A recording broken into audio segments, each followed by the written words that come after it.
ഒരു social media മെസ്സേജിൻ്റെ യാഥാർത്ഥ്യം എന്ത് എന്ന് പറയാനാണ് ഞാൻ ഈ വീഡിയോയിൽ കൂടി ശ്രമിക്കുന്നത്. 2-3 പൈനാപ്പിൾ ചെറിയ കഷണങ്ങളായി അരിഞ്ഞ് അതിൽ ചൂടുവെള്ളം ഒഴിച്ച് അത് വെച്ചതിന് ശേഷം ദിവസവും കുടിച്ചാൽ ക്യാൻസർ പൂർണ്ണമായും നശിക്കും എന്നതാണ് ഈ മെസ്സേജിൻ്റെ തുടക്കം. 7.35 to 7.45 എന്ന വാല്യൂവിൽ നിൽക്കണം. അതിൽ കുറയുകയോ കൂടുകയോ ചെയ്താൽ നമുക്ക് മരണം സംഭവിക്കും.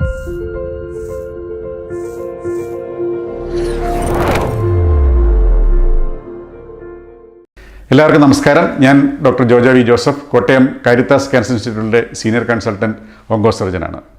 ദയവായി ചൂട് പൈനാപ്പിൾ വെള്ളം പ്രചരിപ്പിക്കുക എന്ന ഹെഡ്ലൈനോടുകൂടി ഇറങ്ങിയിരിക്കുന്ന, ഇപ്പോൾ വൈറലായിക്കൊണ്ടിരിക്കുന്ന ഒരു സോഷ്യൽ മീഡിയ മെസ്സേജിൻ്റെ യാഥാർത്ഥ്യം എന്ത് എന്ന് പറയാനാണ് ഞാൻ ഈ വീഡിയോയിൽ കൂടി ശ്രമിക്കുന്നത്. 2-3 പൈനാപ്പിൾ ചെറിയ കഷണങ്ങളായി അരിഞ്ഞ് അതിൽ ചൂടുവെള്ളം ഒഴിച്ച് അത് വെച്ചതിന് ശേഷം ദിവസവും കുടിച്ചാൽ ക്യാൻസർ പൂർണ്ണമായും നശിക്കും എന്നതാണ് ഈ മെസ്സേജിൻ്റെ തുടക്കം. അതുപോലെ തന്നെ ഇത് ICBS എന്ന ഹോസ്പിറ്റലിലെ ഡോക്ടർ ഗിൽബർട്ടിൻ്റെ അഭിപ്രായമാണ് എന്നും രേഖപ്പെടുത്തിയിരിക്കുന്നു. ഇനി ഇതിൻ്റെ ആധികാരികതയെക്കുറിച്ച് 3 ഭാഗമായി ഞാൻ നിങ്ങളോട് സംസാരിക്കാനായി ഉദ്ദേശിക്കുകയാണ്.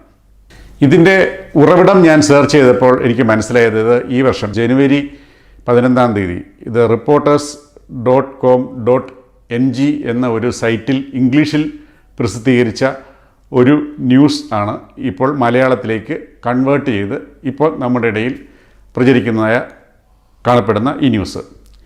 ഞാൻ ഇതിനെക്കുറിച്ച് അന്വേഷിച്ചപ്പോൾ, ഈ സൈറ്റിനെക്കുറിച്ച് അന്വേഷിച്ചപ്പോൾ അവർ പറയണത്, അവരുടെ ആ ഇംഗ്ലീഷ് പരിഭാഷയിൽ അത് ഞാൻ കാണിക്കുന്നുണ്ട്, ആ ഇംഗ്ലീഷ് വേർഷനിൽ അവർ പറയുന്നത് ഈസ്റ്റ് ആഫ്രിക്കൻ കൺട്രിയായ മലാവി എന്ന രാജ്യത്തെ ചന എന്ന് പറയുന്ന ഒരു സ്ഥലത്തെ ICBS ജനറൽ ഹോസ്പിറ്റലിലെ ഗിൽബർട്ട് എ ക്വാക്ക് എന്നയാളാണ് ഇതിൻ്റെ പ്രൊമോട്ടർ, അല്ലെങ്കിൽ പുള്ളിയാണിത് കണ്ടുപിടിച്ചത് എന്നാണ്.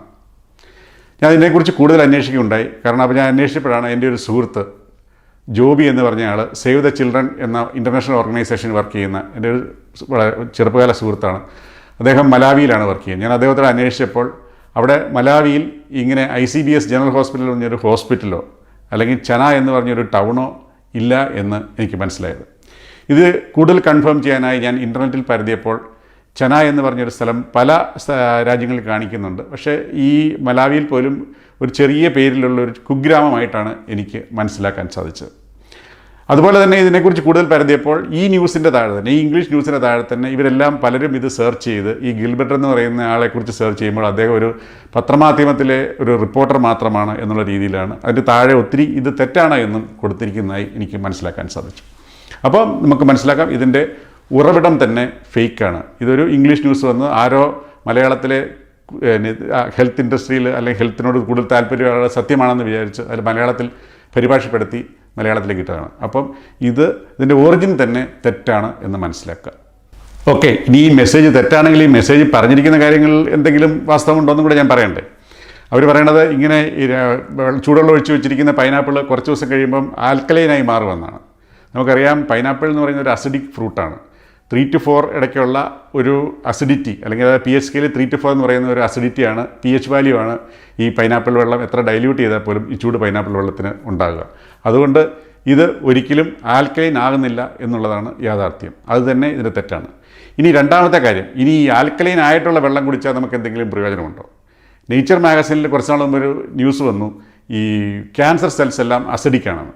അതേ തുടർന്ന് ആൾക്കാരിറങ്ങി ആൽക്കലൈൻ ഫുഡ് കഴിക്കൂ, ആൽക്കലൈൻ വാട്ടർ കഴിക്കൂ, അല്ലെങ്കിൽ ആൽക്കലൈൻ ഫ്രൂട്ട്സ് കഴിക്കൂ എന്ന് പറഞ്ഞ് ഭയങ്കര വ്യാപകമായ പ്രചാരം നടത്തി. നമ്മുടെ കായിക താരങ്ങൾ, സിനിമാ നടിമാർ തുടങ്ങിയവരൊക്കെ ഇത് പ്രൊമോട്ട് ചെയ്തു. ഞാൻ ആൽക്കലൈൻ ഡയറ്റാണ് കഴിക്കുന്നത്, ക്യാൻസർ വരാതിരിക്കാൻ, അല്ലെങ്കിൽ ആരോഗ്യം വർദ്ധിപ്പിക്കാതിരിക്കുന്നത്. അപ്പോൾ പക്ഷേ അത് ശരിക്കും തെറ്റായ ഒരു ധാരണയാണ്. എന്താണ് നമ്മുടെ ശരീരത്തിൻ്റെ അസിഡിറ്റി അല്ലെ ആൽക്കലൈനിറ്റി, അതായത് ക്ഷാരാംശമോ അസിഡിറ്റിയോ, അതായത് നമ്മുടെ രക്തത്തിൻ്റെ എക്സാമ്പിൾ എടുത്തുള്ളൂ, 7.35 to 7.45 എന്ന വാല്യൂവിൽ നിൽക്കണം. അതിൽ കുറയുകയോ കൂടുകയോ ചെയ്താൽ നമുക്ക് മരണം സംഭവിക്കാം. നമ്മുടെ കിഡ്നിയും ശ്വാസകോശവും പ്രവർത്തനക്ഷമമായിരിക്കുന്നിടത്തോളം കാലം ഒരു രീതിയിലും എന്ത് കഴിച്ചാലും നമ്മുടെ ഈ pH വാല്യൂ, അത് നമ്മുടെ ഈ 7.35 to 7.45 എന്നുള്ളത് ഒരു രീതിയിലും മാറുന്നില്ല.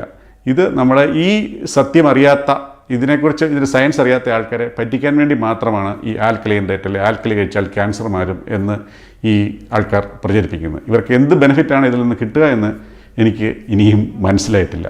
ഇനി മൂന്നാമത്തെ ഭാഗം പൈനാപ്പിളിനെ കുറിച്ച്. ഞാൻ ഈ പൈനാപ്പിൾ വെള്ളത്തെക്കുറിച്ച് പറഞ്ഞപ്പോൾ നിങ്ങൾ വിചാരിച്ചു ഞാനൊരു പൈനാപ്പിളിനെതിരായിട്ടുള്ളൊരു മനുഷ്യനാണ്.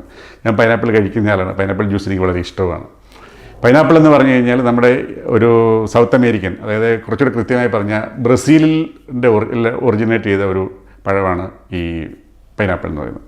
കൊളംബസ് ആണത് യൂറോപ്പിലെത്തിച്ച് അവിടുന്ന് പിന്നെ കറങ്ങിത്തിരിഞ്ഞ് നമ്മുടെ രാജ്യത്തും എത്തിച്ചേരുകയാണ് ഉണ്ടായത്. പൈനാപ്പിളിൽ ധാരാളം ഷുഗർ ഇറങ്ങിയിട്ടുണ്ട്. അപ്പോൾ അതിൻ്റെ ജ്യൂസ് കുടിക്കുകയോ അല്ലെങ്കിൽ അതിൻ്റെ പൈനാപ്പിൾ തിന്നുകയോ ഒക്കെ ചെയ്യുമ്പോൾ നമുക്ക് ക്ഷീണിച്ചിരിക്കുമ്പോൾ പെട്ടെന്നൊരു ഉണർവ് ലഭിക്കും എന്നുള്ളത് വാസ്തവമാണ്. അതുപോലെ തന്നെ ധാരാളം ഫൈബർ, വൈറ്റമിനുകൾ, ധാതു ലവണങ്ങൾ, ഫാറ്റില്ല, അങ്ങനെ ഒത്തിരി കാര്യങ്ങൾ അടങ്ങിയിട്ടുള്ള ഒരു നല്ല ഫ്രൂട്ടാണ് ഈ പൈനാപ്പിൾ എന്ന് പറയുന്നത്. അതുകൊണ്ട് നമുക്ക് പൈനാപ്പിൾ ധൈര്യമായി ഉപയോഗിക്കാം. പക്ഷേ ക്യാൻസർ ചികിത്സയ്ക്കോ ക്യാൻസർ വരാതിരിക്കാനോ ഉപയോഗിക്കാതിരിക്കുക. ഇനി ഇതിനെക്കുറിച്ച് മറ്റൊരു പൈനാപ്പിളിനെക്കുറിച്ച് തെറ്റിദ്ധാരണ ആൾക്കാർ പറയുന്നത് ദഹനത്തിന് ഇത് വളരെ സഹായകമാണ്, അല്ലെങ്കിൽ നമ്മുടെ ശരീരത്തിന് വളരെ പ്രൊട്ടക്ഷൻ നൽകുന്നു. ഇതിന് പിന്നിലെ കാര്യം എന്ന് പറയുന്നത് ഈ പൈനാപ്പിളിൻ്റെ തണ്ടിലും പൈനാപ്പിളിൻ്റെ ഈ ഫ്രൂട്ടിൻ്റെ ദശയിലും അടങ്ങിയിരിക്കുന്ന ബ്രോമൈലിൻ എന്ന ഒരു രാസപദാർത്ഥമല്ല, ഒരു എൻസൈം, പ്രോട്ടിയേസ് എന്ന് പറഞ്ഞൊരു എൻസൈമാണ്. അതായത് നമ്മുടെ മാംസത്തെ വിഘടിപ്പിക്കുന്ന ഒരു എൻസൈമാണ്. അപ്പോൾ നമുക്ക് പാൻക്രിയാറ്റിക് ജ്യൂസ് ഇല്ലെങ്കിൽ ഇത് നമുക്ക് കുറച്ച് ഉപകാരം വരും. പക്ഷേ ഇത് ഭക്ഷണ ഡൈജഷൻ്റെ സമയത്തല്ല ഇത് ശരിക്കും നമ്മളിതൊരു കെമിക്കലായി പുറത്ത് കട്ടിയുള്ള മീറ്റ് ടെൻഡറാക്കാനായിട്ട് ഈ ബ്രോമൈലിൻ കെമിക്കൽ നമ്മൾ ഉപയോഗിക്കാറുണ്ട്. അതുപോലെ തന്നെ ഈ ബ്രോമൈലിന് നമുക്ക് ഒരു ആൻറ്റി ഇൻഫ്ലമേറ്ററി, അത് നീര് കുറയ്ക്കാനുള്ള ഒരു എഫക്റ്റ് ഉണ്ട്. അപ്പോൾ നമുക്ക് വയറിനൊക്കെ ഒരു സൂത്തനിങ് എഫക്റ്റ് കിട്ടും. അപ്പോൾ ഇതൊക്കെയാണ് ആൾക്കാർ സയൻറ്റിഫിക് വശമെങ്കിലും ഇത് ഇങ്ങനെയെല്ലാം വരുന്നതുകൊണ്ട് ക്യാൻസർ വരില്ല, അല്ലെങ്കിൽ ക്യാൻസറിനെ തടയും, അല്ലെ ഇതൊരു ദഹനത്തിന് വളരെയധികം സഹായിക്കുമെന്നൊക്കെ ആൾക്കാർ പറഞ്ഞു വരുത്താറുണ്ട്. അതുപോലെ തന്നെ ഈ ബ്രോമൈലിന് ഒട്ടും സൈഡ് എഫക്റ്റ് ഇല്ല എന്നും നമ്മൾ ധരിക്കരുത്. നാച്ചുറലി ഒക്കറിങ് ആണെന്ന് വെച്ച് ആൻറ്റിബയോട്ടിക് കഴിക്കുന്നവർ അല്ലെങ്കിൽ ബ്ലഡ് തിന്നർ കഴിക്കുന്നവർ എന്നിവർ അധികം പൈനാപ്പിൾ ഉപയോഗിക്കുക. കാരണം ഈ ബ്രോമൈലിൻ ഇതിൻ്റെ രണ്ടിൻ്റെയും ഡോസിന് വ്യത്യാസം വരുത്തും. അതുപോലെ തന്നെ ഗർഭിണിയായിട്ടുള്ളവരും അധികം പൈനാപ്പിൾ, ഞാൻ പറഞ്ഞല്ലോ, അധികം കഴിക്കാതിരിക്കുക. ഒന്നോ രണ്ടോ കഴിച്ചു നിർത്തുകൊണ്ട് ഒന്നും പ്രശ്നം ഉണ്ടാകുന്നില്ല. അപ്പോൾ നമുക്ക് പൈനാപ്പിൾ കഴിക്കാം, നമുക്ക് അതിൻ്റെ മധുരവും അതിൻ്റെ ഗുണഫലങ്ങളും എൻജോയ് ചെയ്യാം. പക്ഷേ പൈനാപ്പിൾ ചികിത്സയ്ക്കായി ഉപയോഗിക്കരുത്.